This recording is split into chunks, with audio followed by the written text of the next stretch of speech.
Welcome to the Cyber Risk Management Podcast. Our mission is to help executives become better cyber risk managers. We are your hosts. I'm Kip Boyle, CEO of Cyber Risk Opportunities. And I'm Jake Bernstein, Cybersecurity Counsel at the law firm of Newman DuWors. And this is the show where we help you become a better cyber risk manager. The show is sponsored by Cyber Risk Opportunities and Newman DuWors LLP. If you have questions about your cybersecurity related legal responsibilities, and if you want to manage your cyber risks just as thoughtfully as you manage risks in other areas of your business, such as sales, accounts receivable, and order fulfillment, then you should become a member of our Cyber Risk Managed program, which you can do for a fraction of the cost of hiring a single cybersecurity expert. You can find out more by visiting us at cyberriskopportunities.com and newmanlaw.com. So, Jake, what are we going to talk about today?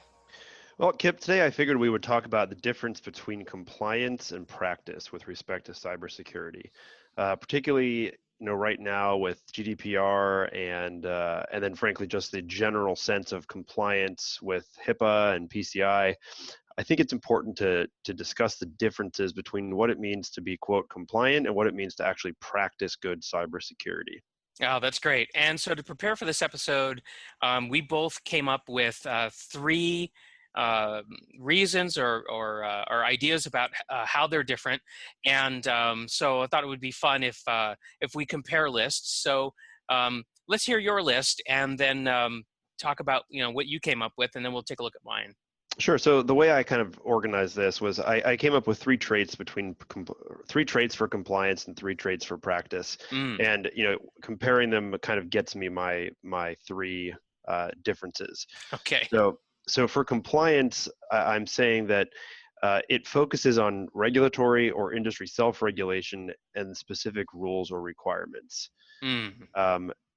If a compliance standard is based on a specific requirement, there's a risk that it could be out of date almost as soon as those rules go into effect, because when you're making specific rules, usually it takes a process and it can be challenging to update those rules.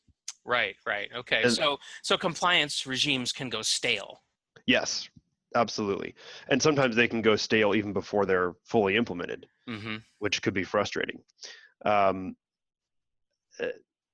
And then I think last, they're not necessarily, and I say that, and I really do mean it, there are some compliance regimes that are tied to practical or operational cybersecurity, but a lot of them are more academic in nature. They're not necessarily based on what we would consider an industry best practice. A lot of statutory regulation is, of course, the result of the sausage making that is legislation.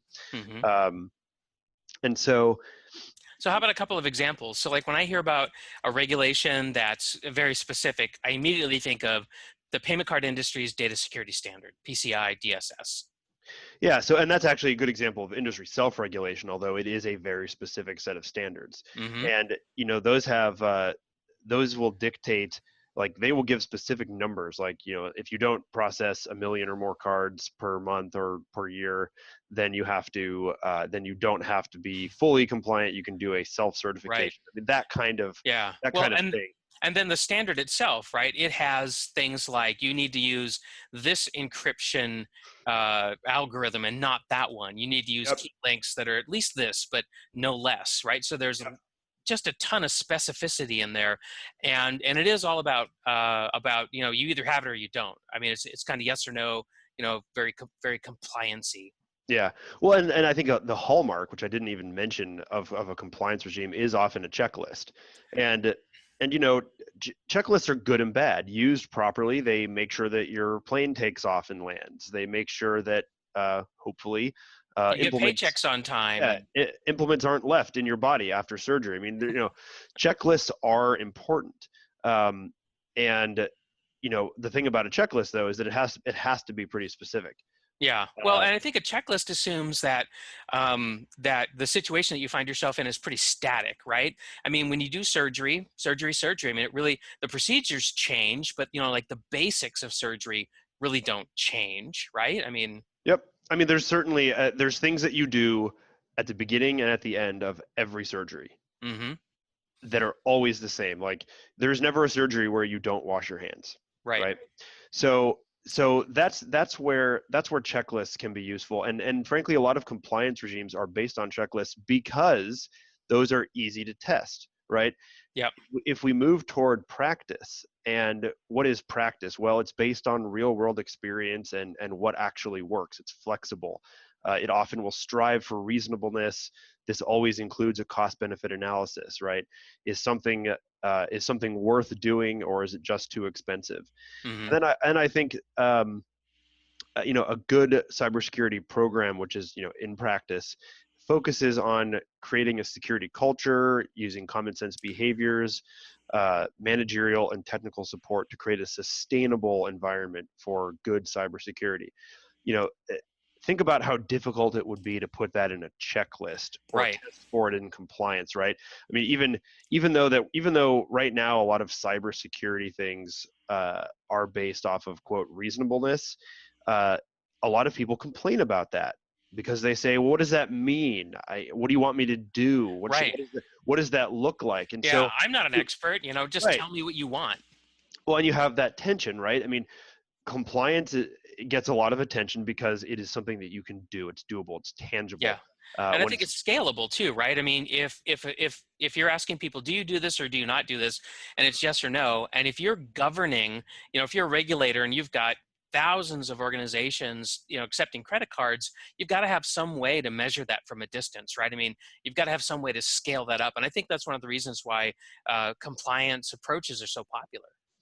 Yeah, they are, and again, it's you know, the checklist has strengths and weaknesses, and if you just put if your checklist says be reasonable, that's very difficult.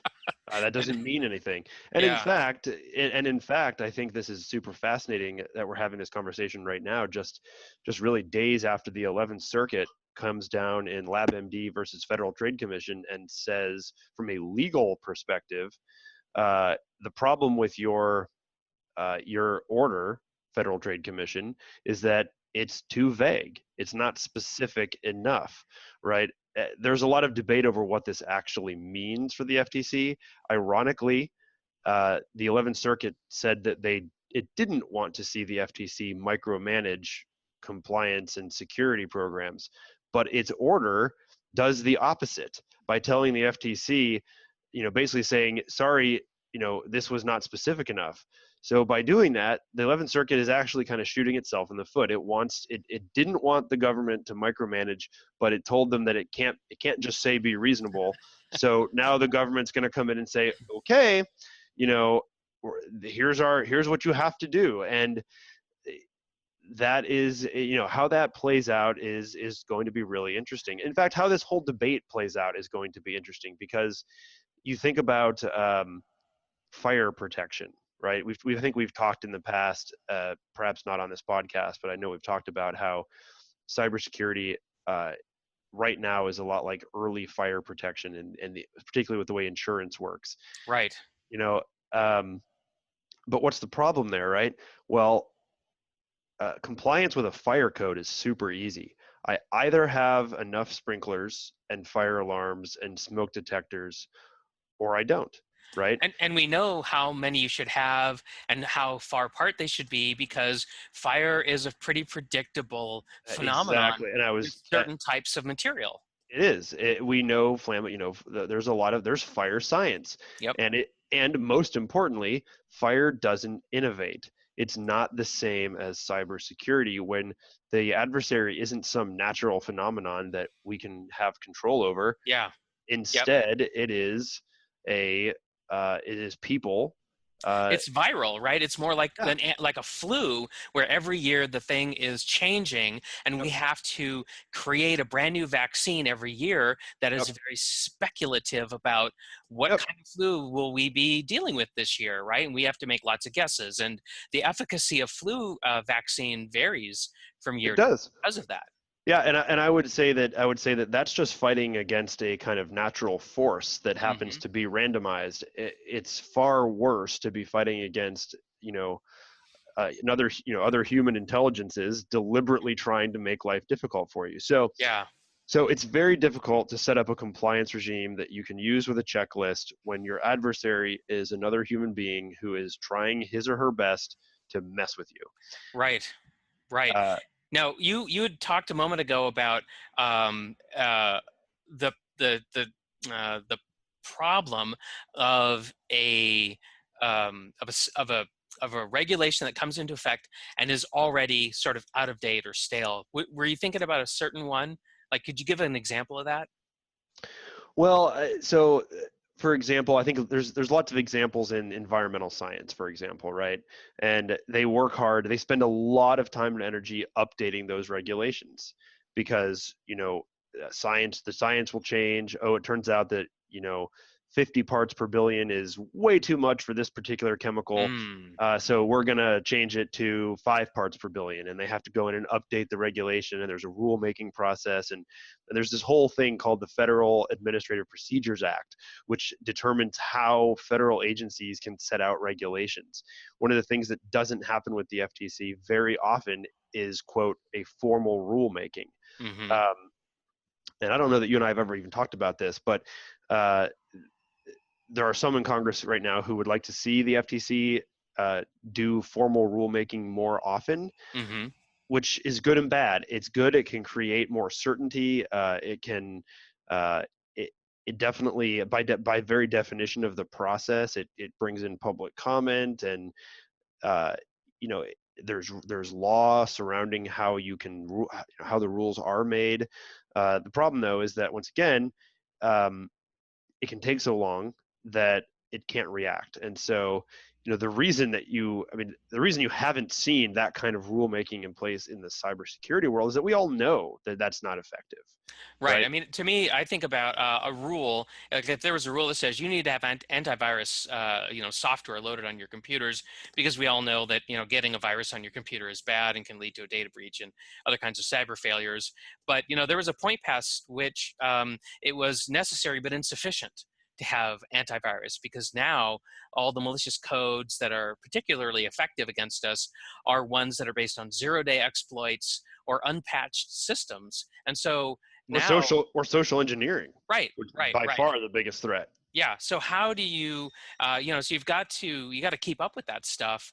And as you say, it's always changing. So yeah, okay. Those are great examples of how compliance can come, you can rip the wrapper off the latest compliance checklist and, oh, it's already stale. Yep. Darn it. So how about your list? I'm curious. What did we? Where did we? Obviously, I think I took a very legal approach to it. I'm curious what Right. you thought. What's your perspective? Yeah. Okay. Well, so that's what makes our podcast so interesting is, you got the lawyer and the CISO talking to each other. So, yeah. So, so here's my list. First is I thought of compliance as something that's generally very narrow. So you've got HIPAA, for example. It's a compliance regime that's focused on electronic health records, and so. In contrast, practicing cybersecurity, I think, would include um, more than just a narrow focus, because most organizations, if you've got electronic health records, you've got a lot of other digital assets as well that HIPAA doesn't speak to, right? So a good example of that might be you've got W-2 data in your possession because you've got people on a payroll. And so if I'm cyber attacking you, or if I'm an insider and I'm trying to steal information that I can resell for money, and if I see that you're all over the patient records, very, very focused on keeping those secure, but you haven't put a lot of energy on payroll data, well, then I'm just going to attack the payroll data, right? So, Right. so I think that's one of the disadvantages of compliance, is that it really draws your attention to a specific area and doesn't care at all about any of the other areas. It's kind of like that college professor that just piles on the homework and the reading assignments like their course was the only one Only you were course you're taking. taking, right? So PCI DSS being another very they only care about one thing: That's credit right. card information. Cardholder data. And you know what? A very effective strategy for complying with PCI DSS, and they tell you this in the standard, is you've got to really carefully consider your scope. So, for example, if you keep credit card information out of your email server, then your email server is not in scope. But if you don't do a good job of that, well, then you got to put your email server in scope. And so by scoping down, again, you're becoming very, very narrow, and you're not paying attention to the other stuff. And one could argue that the whole concept of scope is flawed when it comes to cybersecurity. The bad guys don't care what's in scope and what's not. For as far as they're concerned, everything you have on every device that's on your network is in scope, and that's how I would think of it. Scoping is a very artificial and I think ineffective method for taking care of cybersecurity issues. Yeah, so it's ironic, isn't it? Because when you scope something down, you're actually reducing the territory that you have to cover for compliance purpose. But then the downside of that is, well, now you're leaving stuff out of scope, and that stuff out of scope, what are you doing about that? And as an attacker, I love that, right? Yep. Oh, totally. Because you're leaving stuff outside the gate at night when you close up the perimeter. Yeah, and one of the things that I think we've left unspoken in this episode so far is that we definitely, I think we both share a bias that compliance isn't real security. That compliance is an artificial construct that can lead you down a path of, I'd say, frightening inconsistency in your cybersecurity program. Well, inconsistency, and then overlooking things like, I'm sure as an attorney, if I came to you and said, hey, I just went out to LegalZoom and I cranked out a complex legal document, and boy, I feel so happy about it. And you're probably cringing on the inside saying, oh my gosh, that's a document factory, right? How can you be sure that fits your situation? You have no idea. And I have no idea until you tell me the facts and pay me a bunch of money, and that's why LegalZoom has a business. But you get what you pay for. Yeah, well, right. So compliance is you get what you get. It is, yeah. So that was the first thing I thought of, was compliance is very narrow focused, right? Another thing about compliance that I think is very different from practicing cybersecurity is compliance is typically measuring your state at a single point in time.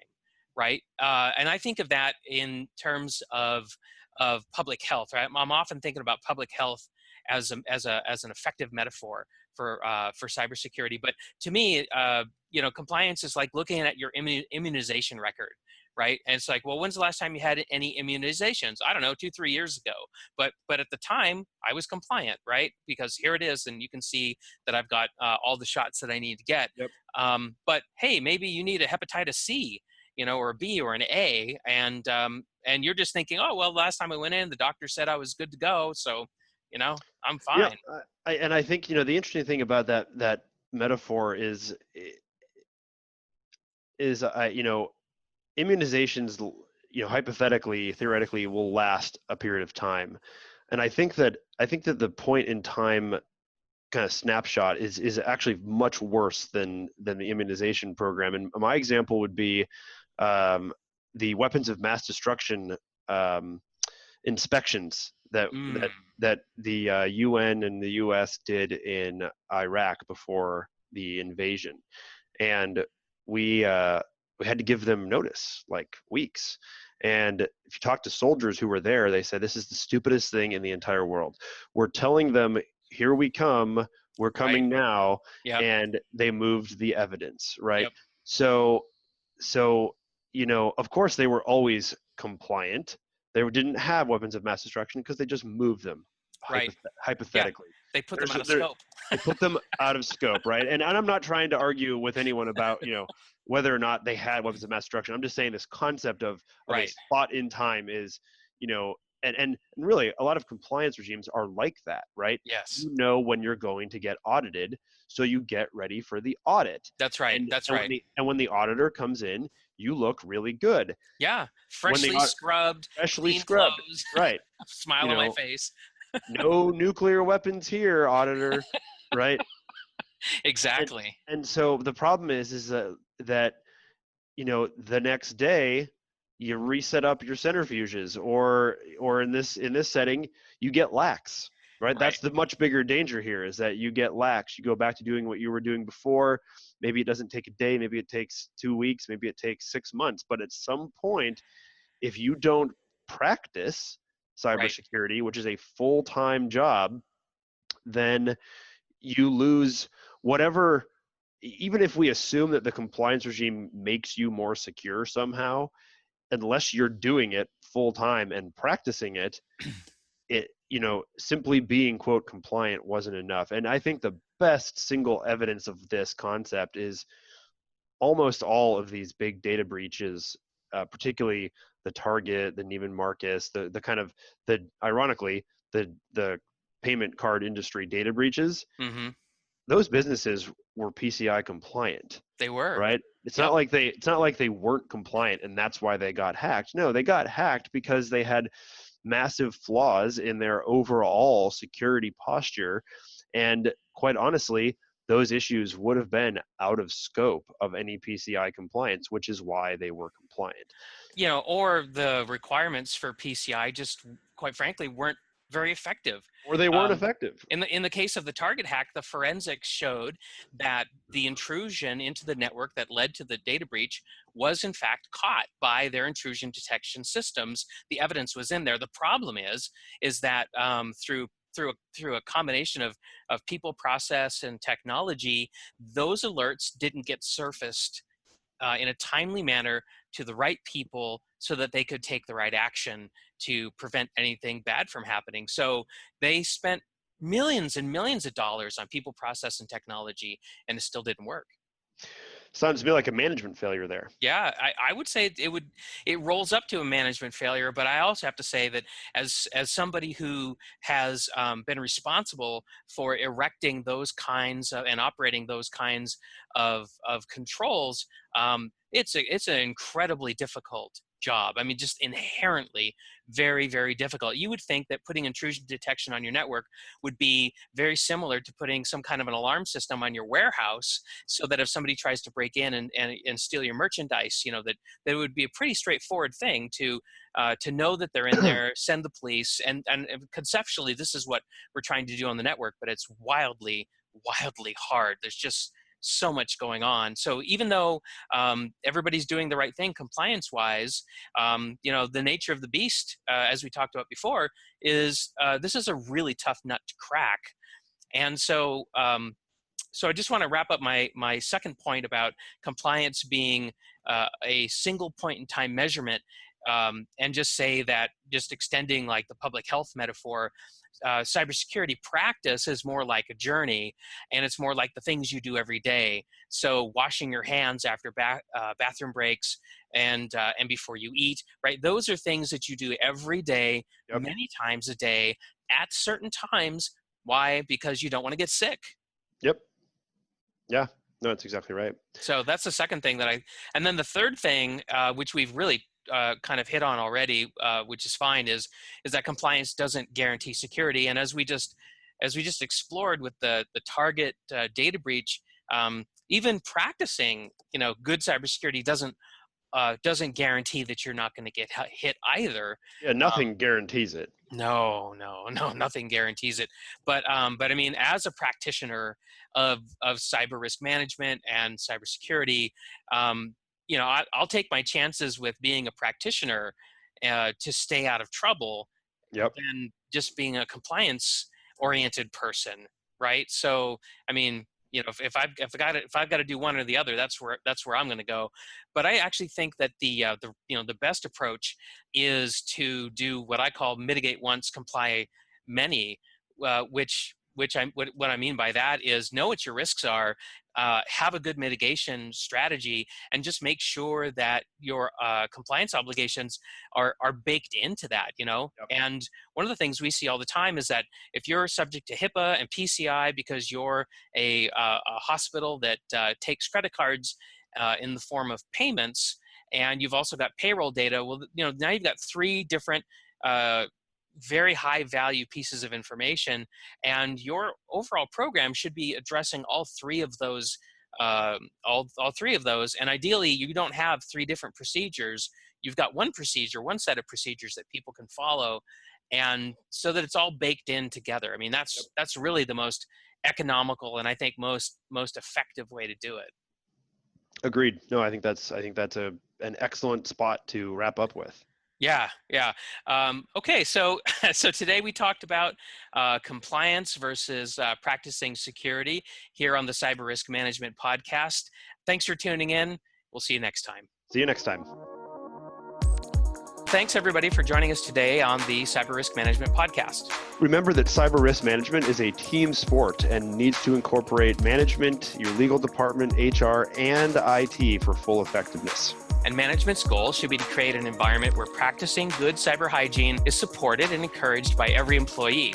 So if you want to manage your cyber risks and ensure that your company enjoys the benefits of good cyber hygiene, then please contact us and consider becoming a member of our Cyber Risk Managed program. You can find out more by visiting us at cyberriskopportunities.com and newmanlaw.com. Thanks for tuning in. See you next time.